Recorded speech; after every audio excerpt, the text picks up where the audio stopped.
کن عورتوں سے نکاح کرنا جائز ہے اور کن عورتوں سے نکاح کرنا جائز نہیں ہے، اس کا صاف اور کلیئر جواب تو عام طور پر کتابوں میں نہیں ملتا۔ قرآن و حدیث میں الگ الگ جگہ پر تو تذکرہ ملتا ہے، لیکن کسی ایک جگہ ان تمام عورتوں کو ایک ساتھ یا ایک آیت میں یا ایک حدیث میں نہیں بیان کیا گیا ہے، الگ الگ جگہوں پر بیان کیا گیا ہے۔ آج کی اس ویڈیو میں ان ساری عورتوں کو ایک ساتھ بیان کیا جائے گا کہ جن سے نکاح کرنا جائز نہیں ہے یا جن سے نکاح کرنا جائز ہے۔ جن عورتوں کے ساتھ نکاح کرنا حرام ہے ان سے نکاح کے حرمت کے اسباب، یا کہہ لیجئے کہ وہ رشتے جن میں نکاح کرنا، جن رشتوں کی وجہ سے نکاح کرنا حرام ہو جاتا ہے، یہ اسباب اور یہ رشتے 8 ہیں۔ نمبر 1 نسبی رشتہ، نمبر 2 دامادی رشتہ، نمبر 3 رضاعی رشتہ یعنی دودھ پلانے والا رشتہ، نمبر 4 مانع عددی، نمبر 5 مانع جمعی، نمبر 6 مانع کفری، نمبر 7 مانع زوجیت اور نمبر 8 ہے مانع عدت۔ ان 8 اسباب کی وجہ سے اور ان 8 رشتوں کی وجہ سے نکاح کرنا حرام ہو جاتا ہے۔ پہلی جو قسم ہے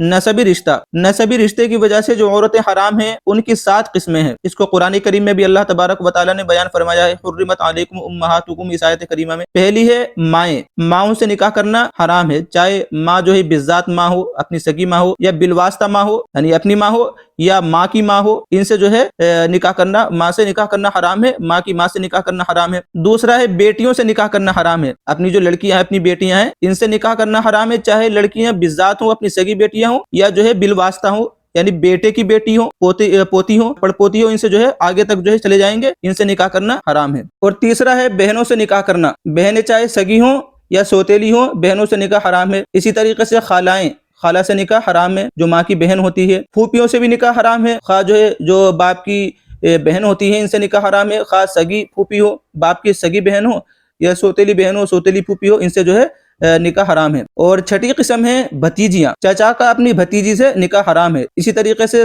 7ویں ہے بھانجیاں، ماموں کا اپنی بھانجی سے نکاح حرام ہے۔ نسبی رشتے کی وجہ سے یہ 7 قسم کی عورتیں حرام ہو جاتی ہیں۔ دوسری قسم یا دوسرا سبب جس کی وجہ سے نکاح حرام ہو جاتا ہے وہ ہے دامادی رشتہ، رشتہ مصاہرت کی وجہ سے بھی عورتیں 4 قسم کی عورتیں حرام ہو جاتی ہیں۔ پہلی تو یہ ہے کہ باپ یا دادا یا پردادا کی منکوحات، جن سے جو ہے باپ نے یا دادا نے یا پردادا نے نکاح کیا ہے کہ جو بیویاں ہیں ان سے نکاح حرام ہو جاتا ہے۔ دوسری قسم ہے بیٹے یا پوتے یا پڑپوتے کی بیویاں، ان سے نکاح حرام ہو جاتا ہے۔ تیسری جو قسم ہے بیویوں کی مائیں یعنی ساس، یا جو ہے بیویوں کی دادیاں، یا اپنی بھی جو ہے بیوی کی پردادیاں، یا اسی طریقے سے نانیاں، پرنانیاں، یہ اوپر تک جو ہے سب حرام ہو جاتی ہے۔ چوتھی قسم ہے مدخولہ بیویوں کی لڑکیاں، کسی عورت سے آدمی نے نکاح کیا، اب اس عورت کے پہلے کسی شوہر سے نکاح ہوا تھا، اس سے ایک بیٹی تھی، تو اس بیٹی سے جو ہے نکاح نہیں کر سکتا اگر اس کی ماں سے نکاح کرنے کے بعد اس کی ماں سے صحبت کر لی ہے۔ اس دامادی رشتے کو بھی قرآن کریم میں بیان کیا گیا ہے۔ تیسرا سبب یا تیسرا رشتہ جس کی وجہ سے نکاح حرام ہو جاتا ہے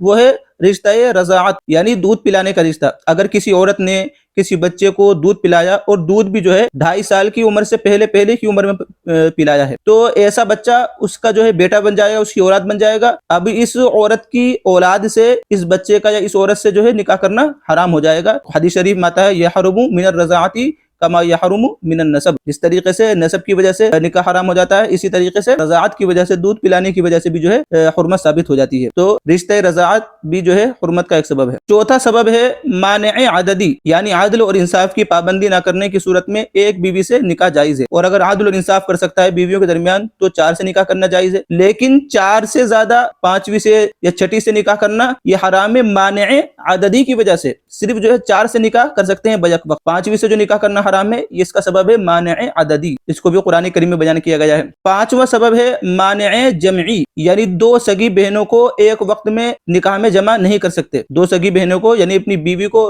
اور سالی کو جو ہے بیک وقت نکاح میں نہیں رکھ سکتے بیویوں کی طرف، یا اسی طریقے سے ایسی 2 عورتوں کو ایک وقت ایک ساتھ نکاح میں نہیں رکھ سکتے کہ ان میں سے ایک کو مرد فرض کیا جائے تو ان کا آپس میں جو ہے نکاح جائز نہ ہو۔ مثلا جیسے بھانجی اور خالہ کو ایک ساتھ نکاح میں نہیں رکھ سکتے، کیونکہ اگر خالہ کو مرد تصور کیا جائے گا تو خالہ جو ہے ماموں بنے گا، اور ماموں کا بھانجی سے نکاح جائز نہیں ہے، اس لیے جو ہے بھانجی کو اور خالہ کو ایک ساتھ نکاح میں نہیں رکھ سکتے۔ اسی طریقے سے بھتیجی اور پھوپھی کو ایک ساتھ نکاح میں نہیں رکھ سکتے، کیونکہ پھوپھی کو اگر مرد تصور کیا جائے گا تو یہ اس کا چچا بنے گا، اور چچا کا بھتیجے سے نکاح جائز نہیں ہے۔ تو یہ ہے مانع جمعی۔ چھٹا سبب ہے مانع کفری، مسلمان مرد کا صرف جو ہے مسلمان عورت سے، مومنہ عورت سے نکاح جائز ہے، مشرکہ سے یا کافرہ سے نکاح جائز نہیں ہے. اس کو بھی قرآن کریم میں بیان کیا گیا ہے. کافر عورت ہے تو اس سے نکاح کرنا جائز نہیں ہوگا. وَلَا تَنْكِحُوا الْمُشْرِكَاتِ حَتَّى يُؤْمِنْ. ساتواں سبب ہے مانع زوجیت. کوئی عورت جب تک کسی دوسرے مسلمان شوہر کے یا ذمی کے نکاح میں ہو اس وقت تک اس سے کوئی دوسرا آدمی مسلمان نکاح نہیں کر سکتا. یہ مانع زوجیت کیونکہ وہ بھی دوسرے کی بیوی ہے.